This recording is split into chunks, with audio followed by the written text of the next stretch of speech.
Welcome to the show, everybody. I am honored to be joined by Maestro Godfrey Reggio, the filmmaker and thinker.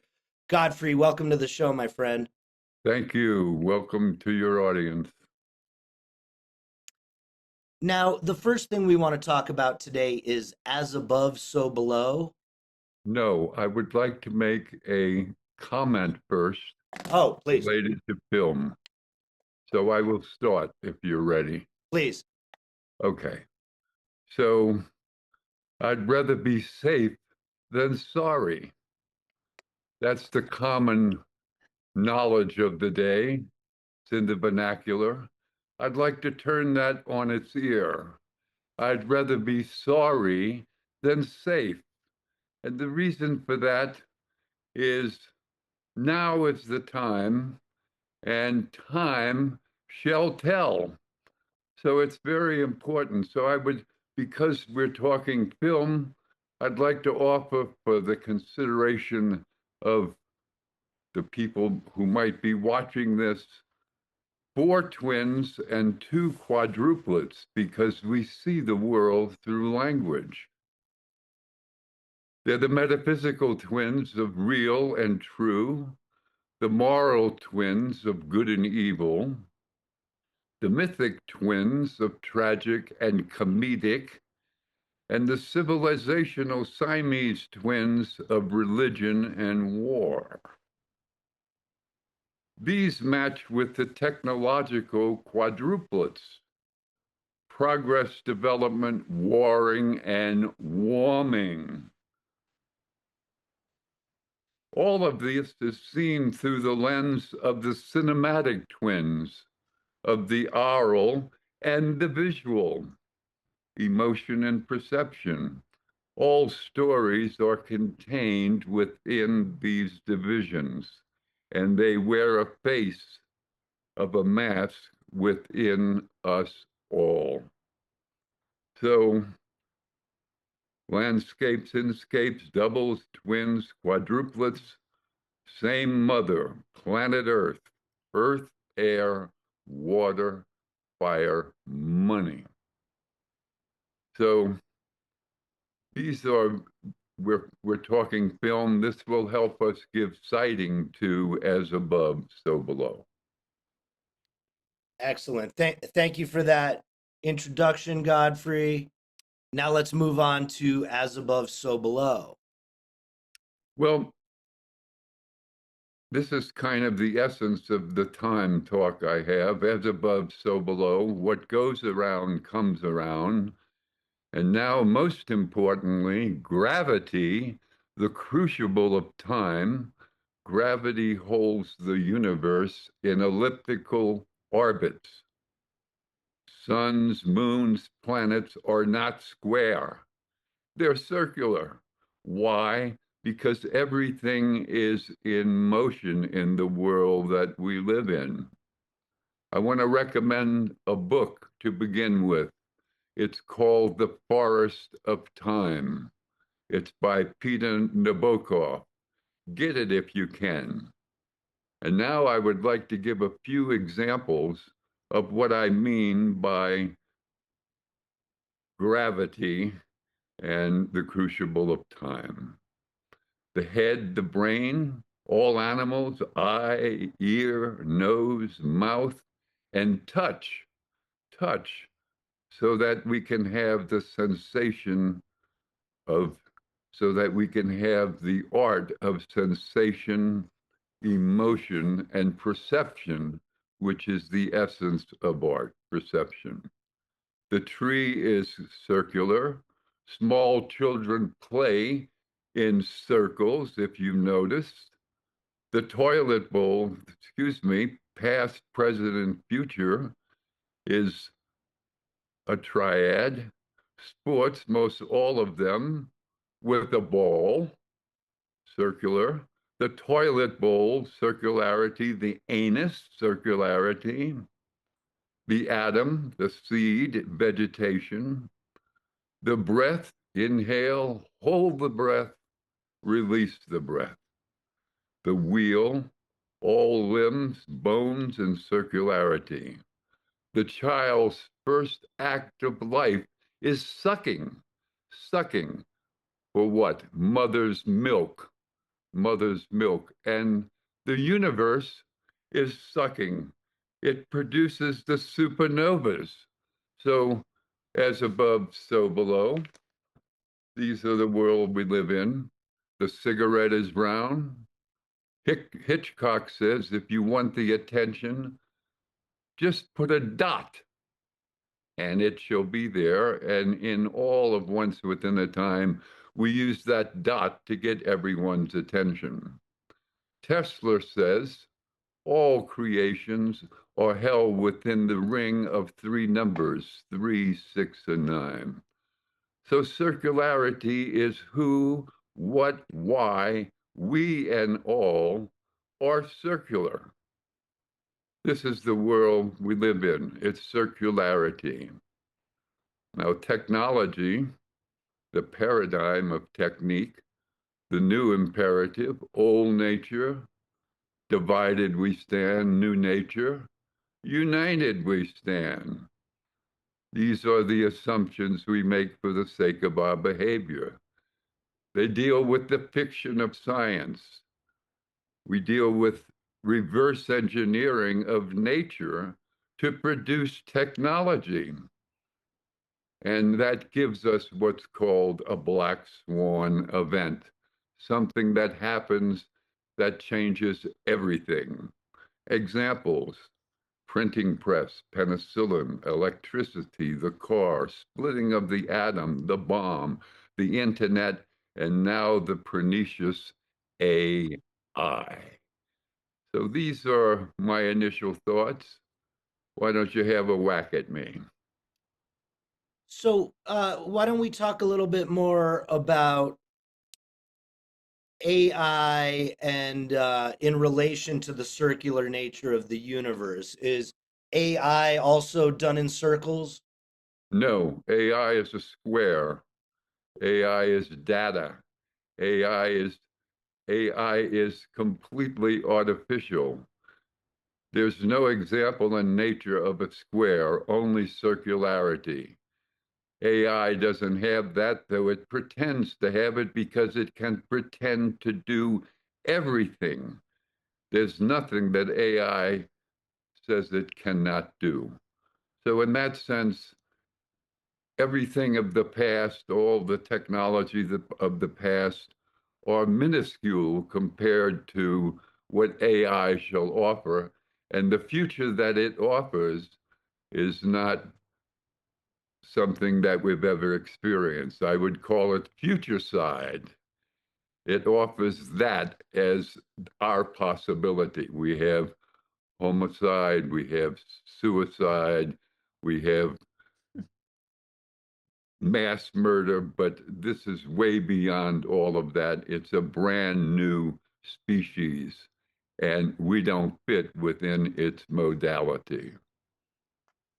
And what about a sphere? A sphere is a form of circle. That it is the elliptical sphere. Everything in nature, all the stars you see at night, everything except meteorites or something like that, everything is circular because the universe is based in circularity.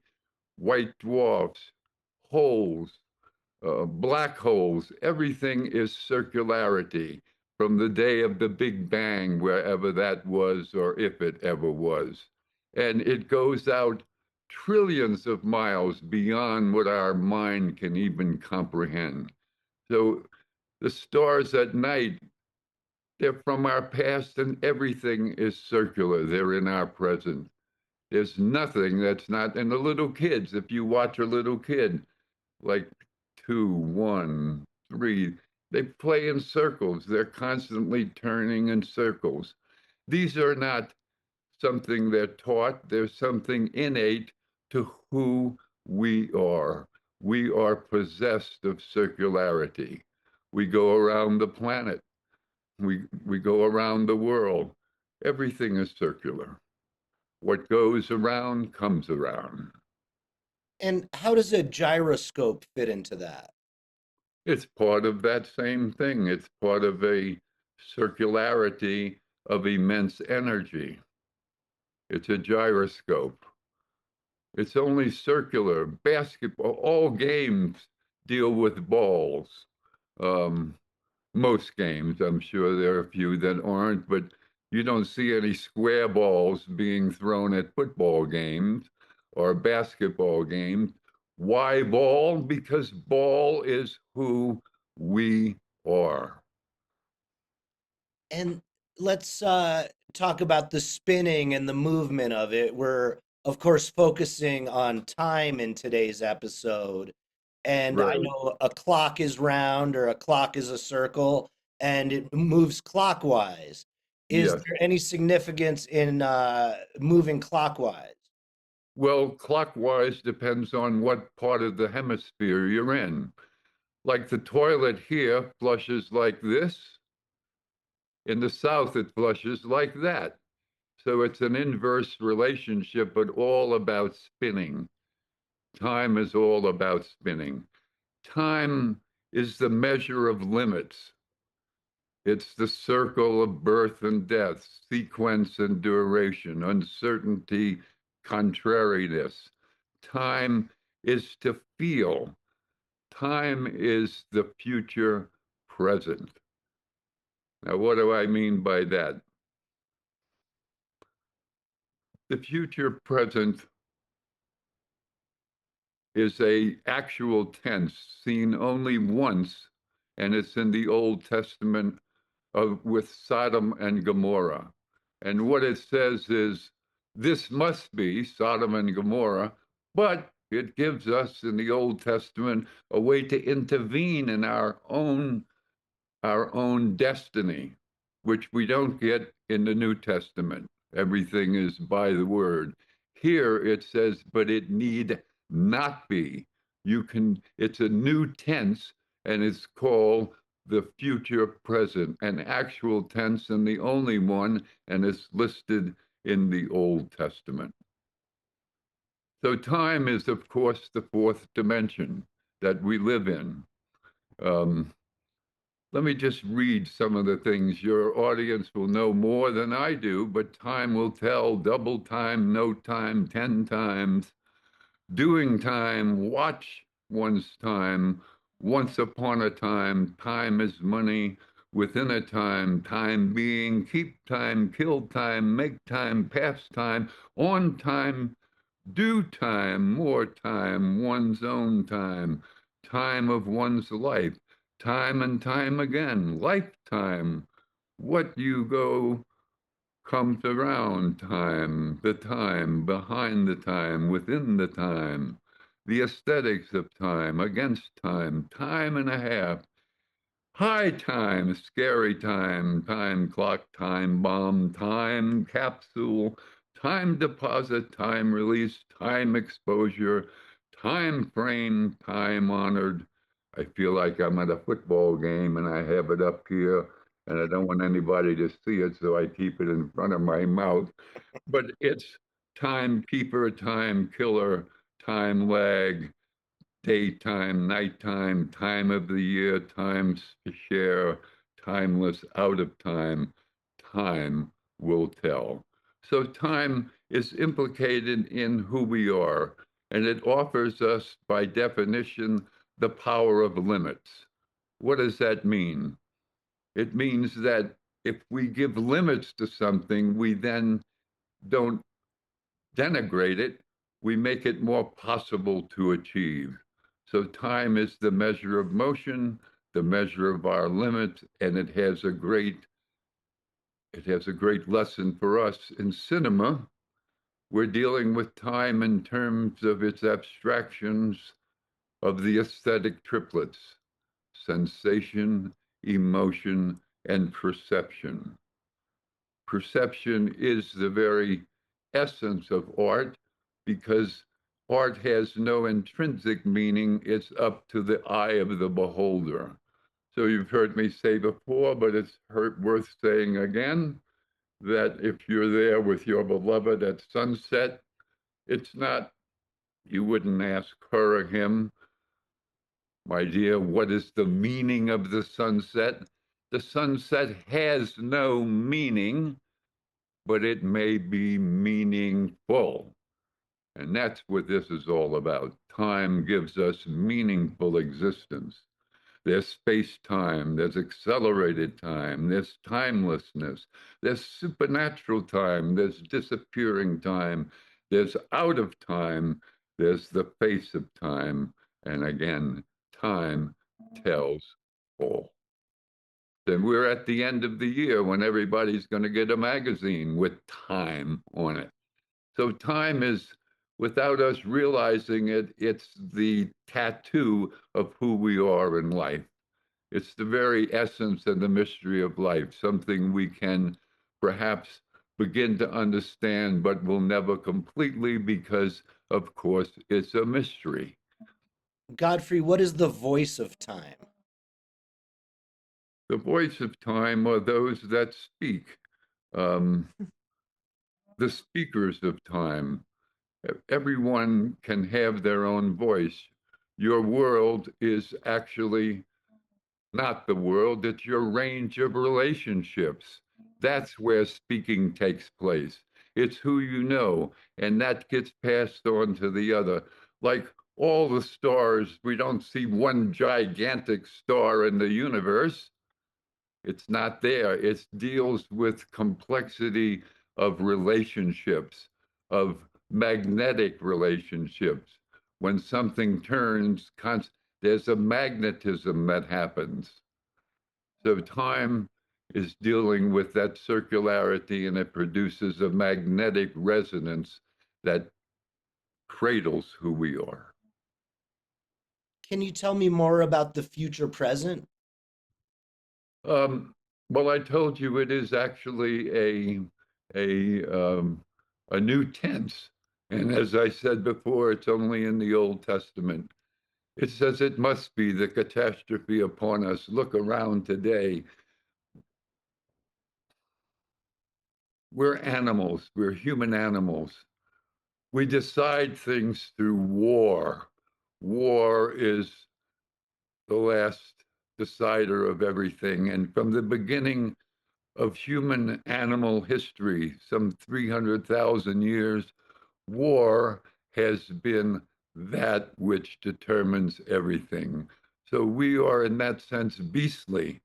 And in the early days, war was predicated on the tools that we had. So we're Homo faber. We call ourselves Homo sapiens, but that's like a whisper to the deaf. We're really Homo sapiens. We become the tools that we use, the tools that we first developed, the man, the spear, the woman, the female, the net. And there was even a concordance between those that eat and those that were eaten. That's for real. And you only took what you needed. So they were, in other words, they celebrated each other even though they ate each other, but only for the sustenance of life. So life can seem, for me as a young monk, it was a vicious thing. How could we put in life where we have to consume life? Well, that's who we are, but we have to do so within the limits of what we have. Today, we have such tools that it's unimaginable even to talk about, from atomic to nuclear to AI to things that are present but you can't see but you can hear. The tools we have are immense, and they're just beginning. We're Homo faber.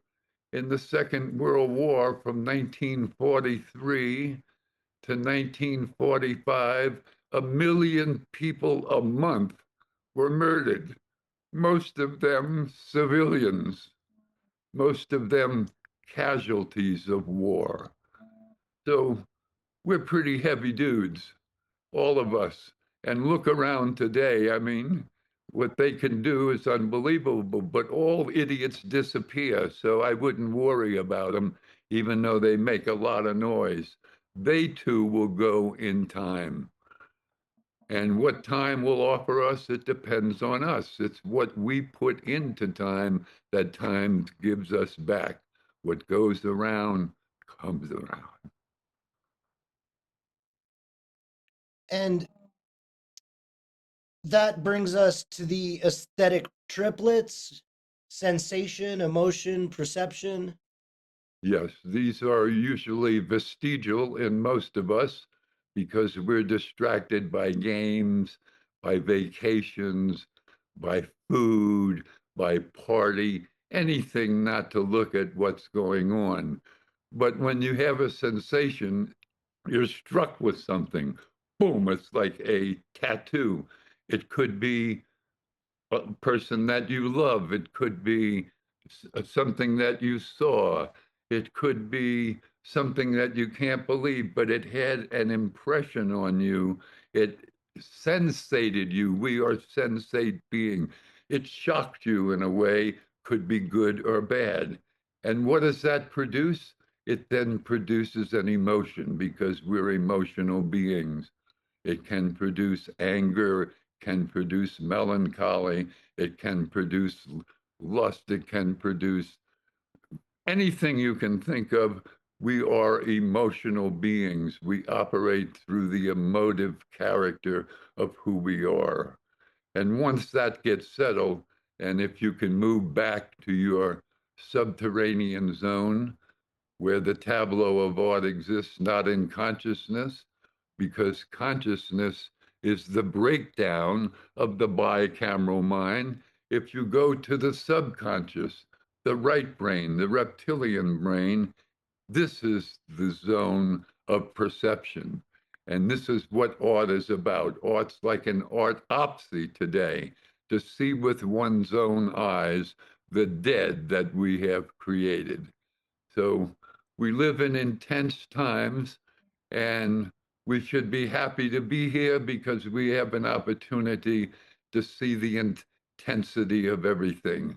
That which is most remembered is that which is most intense. And the intensity of the day, if you don't let distractions keep you away, is something that no one may ever, ever, ever, ever forget. Like a child born today will have seen more intensity in one day than a child in the Middle Ages born will see in their entire life. This is not a worth. Children shouldn't see these things. It's not good for mental health.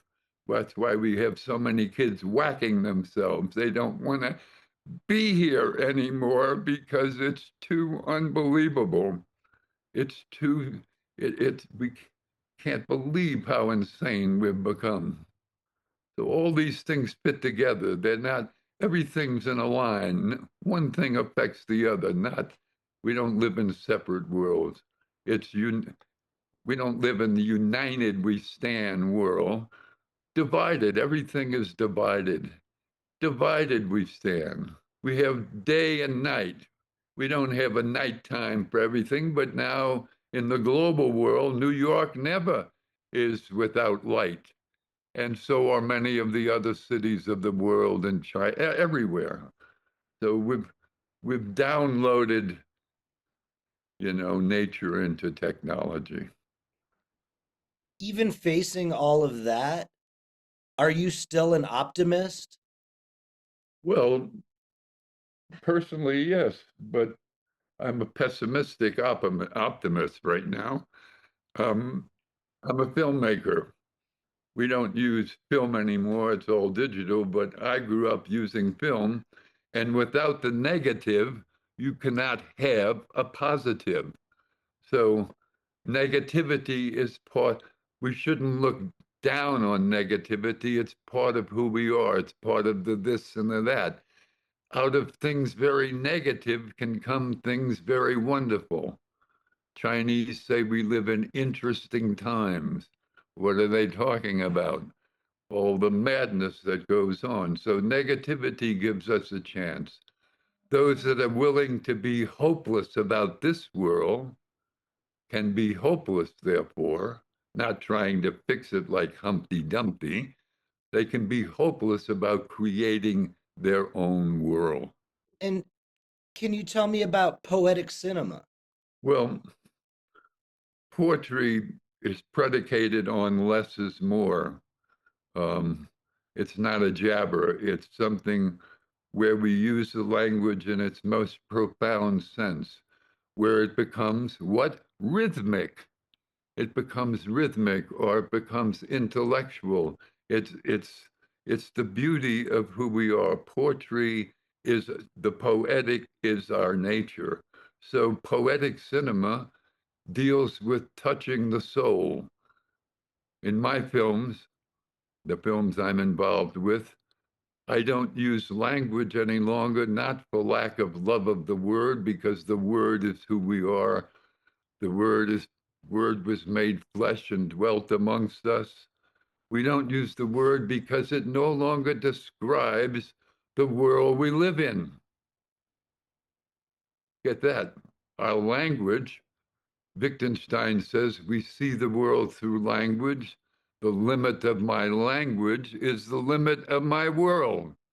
So, not being able to see the world through language anymore, I felt that music, which doesn't go through metaphor, which goes directly to the soul of the listener, would have a lot more to say than the words that no longer describe our world. That's what I meant in the beginning. We see the world through the cinematic twins of the oral and the visual. Now, is there more to say than can be spoken? Oh, yes. Well, let me get biblical yet again. The eye is not seen, nor the ear heard, nor has it entered into the mind of humankind, the madness that AI presents them with. We have no way. How do we understand our disappearance? Well, we're disappearing ourselves through the environment that we don't pay attention to. How do we see a new species when everybody's praying for more AI? Pray for more is the shibboleth. AI, AI, AI. Billions, now trillions of dollars. And all of these, who owns it? A very few people.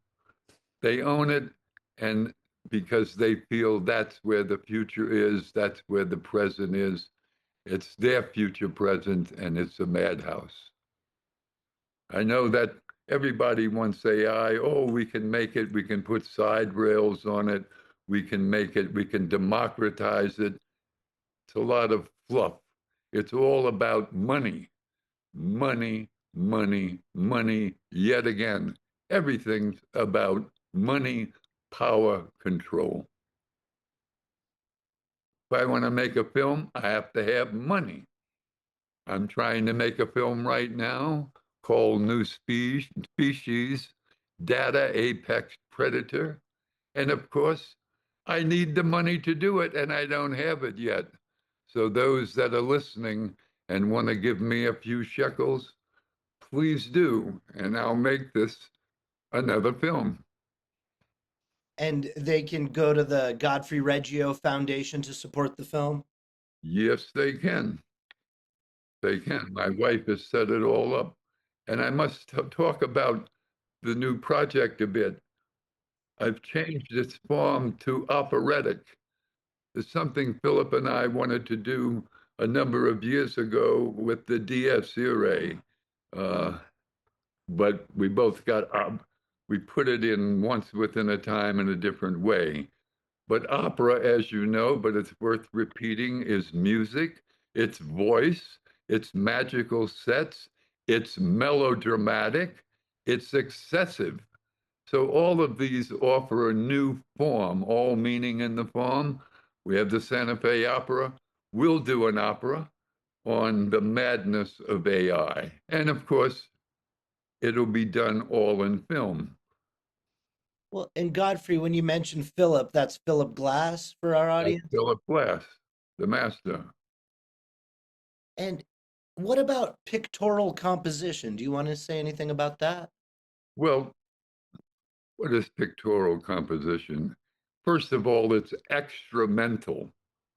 It's not, it's like being in a car or in a train and watching the landscape go by, watching the clouds at night.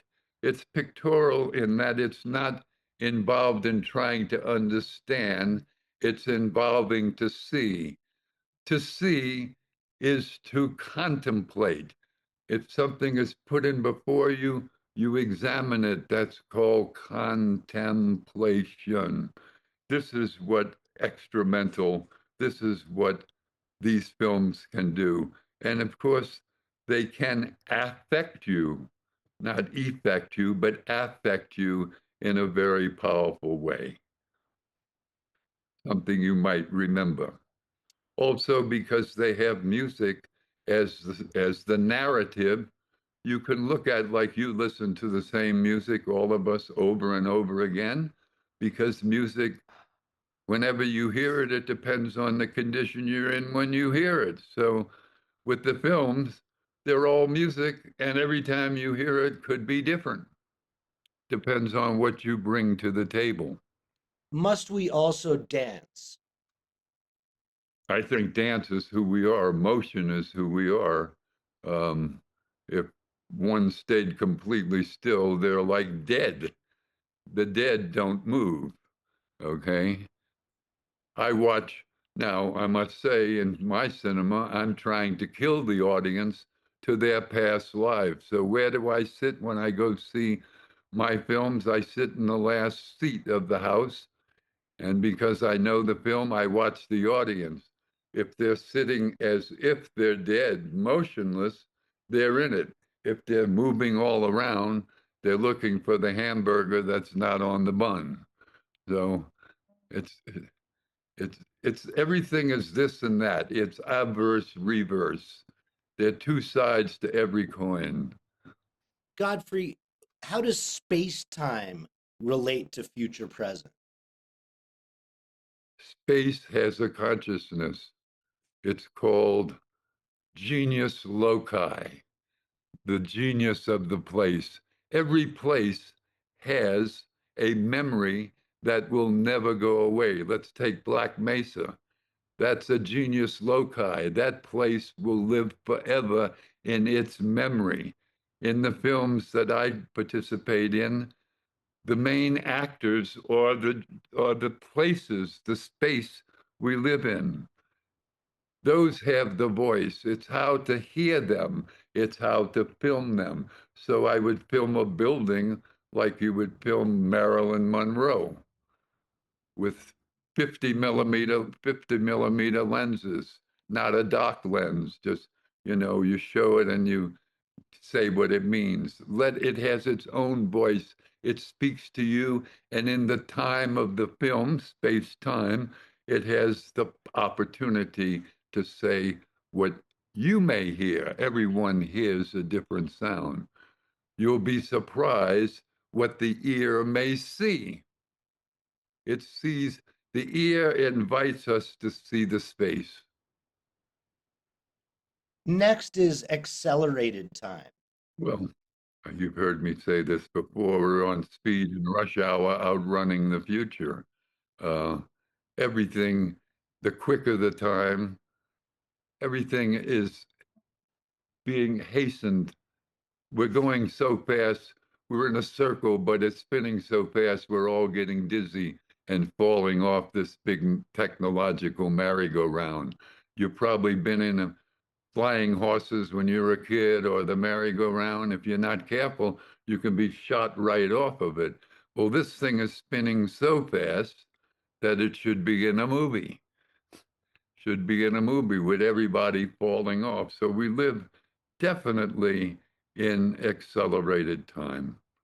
Our time is becoming shorter and shorter and shorter, and we bear the burden of that. Now, is timelessness face to face? Timelessness is what you hope for. You may create in time a timeless experience, something that will tattoo you, something that will watermark you for life. That's always face to face with something else. As I said, our world is our range of relationships. so we can have timeless moments that will never be forgotten. We can be the genius loci in those moments. The reciprocal gaze is where one person meets the other. It's called the moving still. Tell me about supernatural time. Well, that's unsayable intensity. Um, the world we live in is on supernatural time. It's got things involved that no human can understand. We cannot understand the computer. We use it or it uses us. So, in that sense, it's not natural. Zero ones are created by us in an artificial way to give us a supernatural impact on the world. And that leads to disappearing time. This is a big tragedy, a criminal activity beyond tragedy, and disappearing time is the death of death. The death of life produces life. The death of death produces disappearance. So, in that sense, we go out of time. Shock and awe, unbelievable. We go out of time as we disappear. And the face of time, the contrariness of this and that, will face us all. So I would end by saying again, time will tell us as we go from 2125 into 2126. Now, what about beginnings and endings, bookends? Well, that's a tool I use. I see all these projects that I do, some of them films, some of them other things. All endings lie in beginnings. That's why if you have a book, you have a front cover and a back cover. So I like to do that with all the work that I do. As it begins, so it ends. All endings lie in beginnings. The way you begin the shot to the moon, if it's not exactly in the aperture you want, it'll miss the moon. So our beginnings are our endings. They're the obverse and the reverse of the world we live in.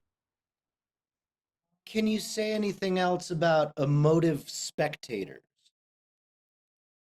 Ah, well, turn on any football game, soccer game, wrestling cage, watch the audience. I like to watch tennis. The heads go this way, the heads go that way.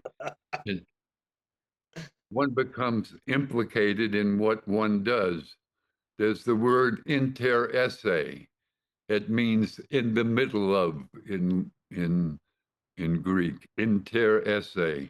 What you get in the middle of is what you're interested in. So we're in the middle of sports. We have what coming up this weekend or next, the football. I'm talking about just in our country, the college football leaders, and we have following the Super Bowl, and we have the World Series, and what do we have? People screaming and yelling and jumping up and down, or fighting each other, or even shooting each other, or in other words, adoring, adoring. All these games are a way of being warriors. It's who wins. Winners require losers.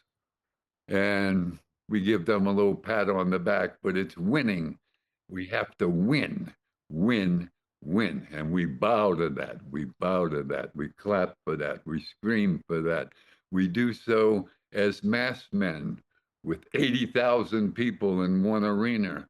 We're like the Romans of the past in the Colosseum. Throw us another body, and we all scream.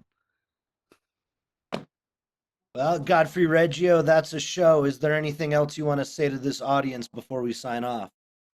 Well, let's see. I'm too old to die and too young to care. So bye-bye. Thanks, everybody. This was filmmaker, maestro, deep thinker, Godfrey Reggio. And you can support his latest film, his latest forthcoming film, at the Godfrey Reggio Foundation. You can go to their website. And oh, did you have? Oh, and Godfrey, we'll see.